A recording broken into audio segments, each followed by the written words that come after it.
This is just resistance happening, guys. It's not going to stop us from doing what we need to do. Okay, let's do this.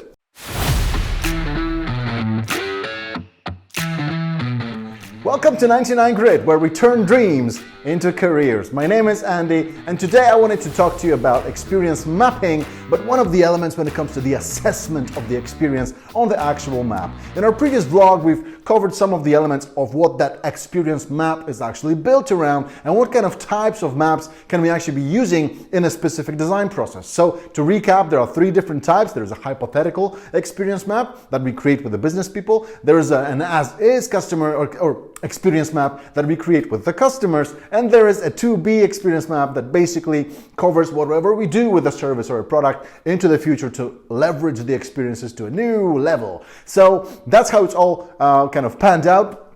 But when it comes to the assessment of that experiences, there's a specific way of doing that. So once you have listed out all of the activities on those 5 different areas that we've described, awareness, consideration, purchase, use, and share, now it's time to assess what kind of what is the level of the experience that we're actually delivering on each one of those activities. And there are different ways of doing this, but I would highly recommend the way that I usually do it, and that's using 4 different levels of experience assessment. And there's a specific reason why I'm using 4 instead of 5 or 7 or any other scale. 4 is a specific choice for me because that doesn't allow anyone that actually needs to assess the experience to a specific level to be in the middle. It's like, yeah, it's average. No. I don't want it to be average because anything can be average. I want it always to have a vector towards being really bad or a vector towards being really good. So the 4 levels of assessment that I usually use when I'm mapping out and assessing experiences are, well, 0 is the lowest experience level, which basically is assessing the activity, a current activity or a hypothetical activity, for that matter, to be a totally unacceptable from the perspective of the customer or the perspective of the user. So that's level 0, so that's really unacceptable activities, and we think as when we're mapping this out that this specific activity is absolutely unacceptable. The second one is number 1.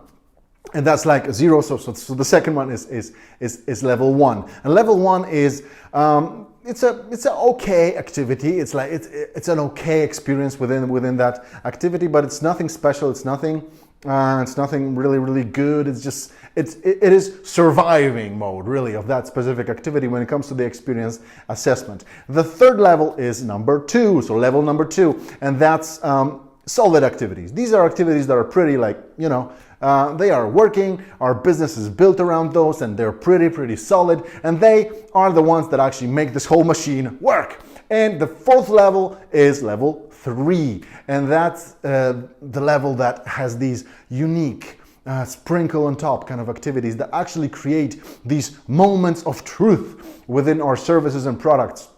And that's something that's pretty rare, and on every experience map we try to have at least 1 or 2 of those. But that really shows up the entire assessment module when it comes to assessing experiences on our experience maps. So that's what I would put in front of you. So use 4 levels instead of 5, so nobody ends up in the middle. And these are either 0, so unacceptable, absolutely no way. 1, which is it's okay, nothing special, but it's surviving. 2, solid, good activity. And 3, absolutely unique. So you always end up either closer to being the absolutely uniqueness kind of activity, or you end up to the crappiest activities in the actual service or product. And we will be getting into what to do with that kind of assessment later on. So I hope that you find these things useful. Reach out to us on LinkedIn, on Facebook, on YouTube, on Instagram. We're basically trying to build these kind of vlogs for you guys so you can get as much value as possible. So I'm looking forward to interactions, and I will see you around.